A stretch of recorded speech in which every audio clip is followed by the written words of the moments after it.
শহীদ পরিবারের সদস্য, শহীদ আর কতজন আছে এ সরকারের দায়িত্ব তাদেরকে খুঁজে বের করা। কতজনের লাশ পুড়িয়ে দেওয়া হয়েছে, কতজনকে গুম করা হয়েছে, কতজনকে গণকবর দেওয়া হয়েছে, কতজনের লাশ লুকিয়ে রাখা হয়েছে, এই খবর রাষ্ট্রকে দিতে হবে জাতি। অথচ তারা কিসের জন্য জীবন দিয়েছে? এরা তো ক্ষমতায় যাওয়ার জন্য জীবন দেয় নাই, কেউ তো প্রধানমন্ত্রী হওয়ার জন্য জীবন দেয় নাই, কেউ তো এমপি হওয়ার জন্য জীবন দেয় নাই। এই রিকশাওয়ালা, ঠেলাওয়ালা, ছাত্র, কৃষক, শ্রমিক জীবন দিয়েছে দেশের জন্য, ফ্যাসিবাদের বিরুদ্ধে, ফ্যাসিবাদকে বিতাড়িত করার জন্য। আমরা তো চেষ্টা করেছি, আমরা রাজনীতিবিদরা চেষ্টা করিনি। 15.5 বছরে আমাদের কোন আন্দোলনের যুক্তি পরিণতি লাভ করেনি, সত্য কথা। এই ছাত্ররা, কোমলমতি আমাদের সন্তানেরা, আমাদের যুবক ভাইরা আন্দোলন শুরু করেছে, পরে সবাই আমরা সেখানে যুক্ত হয়েছি এবং সম্মিলিত আন্দোলনে এই ফ্যাসিবাদের বিদায় হয়েছে। কাজেই এখন সবচেয়ে বেশি প্রয়োজন শহীদ পরিবারের কে পুনর্বাসন করা। আমরা আগেও বলেছি, প্রত্যেক শহীদ পরিবার থেকে কমপক্ষে একজন করে লোককে সরকারি চাকরিতে নিয়োগ করতে হবে। 2, আহত পঙ্গু যারা আছেন তাদের যেখানে নিয়ে চিকিৎসা করা প্রয়োজন সেখানে নিয়ে প্রয়োজন চিকিৎসা করতে হবে। আপনারা যারা উপদেষ্টা আছেন, খুব আরামে আছেন, শহীদ পরিবার কিভাবে আছে এর কোনো খোঁজ আপনারা রাখছেন না। এটা জাতি সবই দেখছে এবং আপনারা কে কোথায় আন্দোলন করছেন তাও আমরা জানি, কে কতটুকু আন্দোলন করছেন তাও আমরা জানি। কাজেই সরকারের কাছে আমরা আহ্বান জানাবো, শহীদ আহত পরিবারের প্রতি দেখা এবং তাদের সুচিকিৎসার জন্য কার্যকর ব্যবস্থা গ্রহণ করা। 3 নম্বর দাবি আমি জানাবো, যে আন্দোলন ফ্যাসিবাদের বিরুদ্ধে করতে গিয়ে 2000-এর অধিক লোক জীবন দিয়েছেন, 38,000 মানুষ রক্ত দিয়েছে, পঙ্গু হয়েছে। এই সকল হত্যাকাণ্ডের গণহত্যার বিচার করতে হবে। কিন্তু আমরা কিন্তু গণহত্যার বিচারের আওয়াজ অত শুনি না। কেন কেন জীবন দিল তারা? এই গণহত্যার বিচার করতে হবে। এই দাবি সবার 18 কোটি মানুষের দাবি। অবশ্যই নির্বাচন হতে হবে, তবে গণহত্যারও বিচার হতে হবে। গণহত্যার বিচার বাদ দিয়ে নির্বাচন এ জাতি আশা করে না।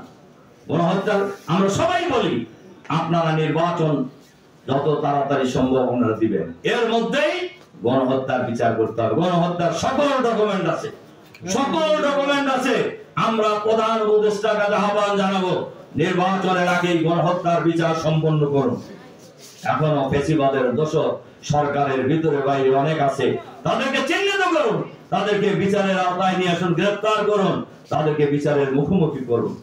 আর প্রয়োজনীয় সংস্কার করে জাতীয় সংসদ নির্বাচন দিয়ে নির্বাচিত সরকারের হাতে ক্ষমতা হস্তান্তর করুন। এটা জাতির এখন দাবি। তবে আগের কাজগুলো আগে করতে হবে। আর যেন কোন ফ্যাসিবাদের উত্থান এই দেশে হতে না পারে, এ ব্যাপারে 18 কোটি মানুষকে সজাগ থাকতে হবে। আর যেন দেশের ফ্যাসিবাদের বিরুদ্ধে লড়াই করতে গিয়ে আমার দেশের সন্তানদের জীবন দিতে না হয়। এরকম অনেক না, এই স্বৈরাচারী হাসিনা তৎকালীন 28 থেকে 5 আগস্ট পর্যন্ত যখন তারা তারা প্রায় সংস্কারের কথা বলছে।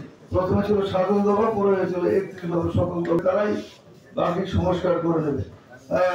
আমি আমার এই অনুষ্ঠানে আমরা সংযুক্ত হব। সম্মানিত ভাই, বাংলাদেশের অন্যতম কেন্দ্রীয় সভাপতি, রাজশাহী বিশ্ববিদ্যালয়ের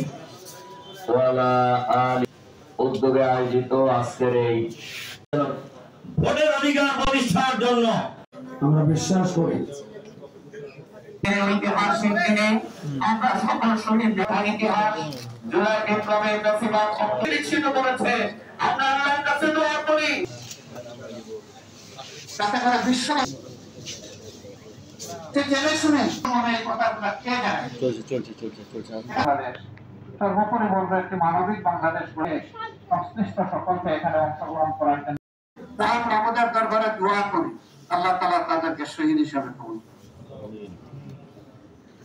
সম্মানিত ভাই ও বন্ধুগণ, দেশ আমাদের সকলের, যে কথাটা আমরা সবাই করে তারা এটাকে পেশা হিসাবে বিবেচনা করে। এক সময় তারা অধিকারের মতো মনে করে, আর বাকি জনগণকে তারা তাদের প্রজা ভাবে, নিজেরা রাজা হয়ে বসে। কিন্তু গাছের গোড়ায় যখন ঝাঁকুনি দেওয়া হয়, ওই ডালে ডালের রাজারা তখন উড়ে গিয়ে অন্য জায়গায় পড়ে যায়। এটা গাছের প্রদর্শন। আল্লাহ তাআলা এই সমস্ত দাম্ভিকদেরকে আর দেন, কিন্তু আল্লাহ তাআলা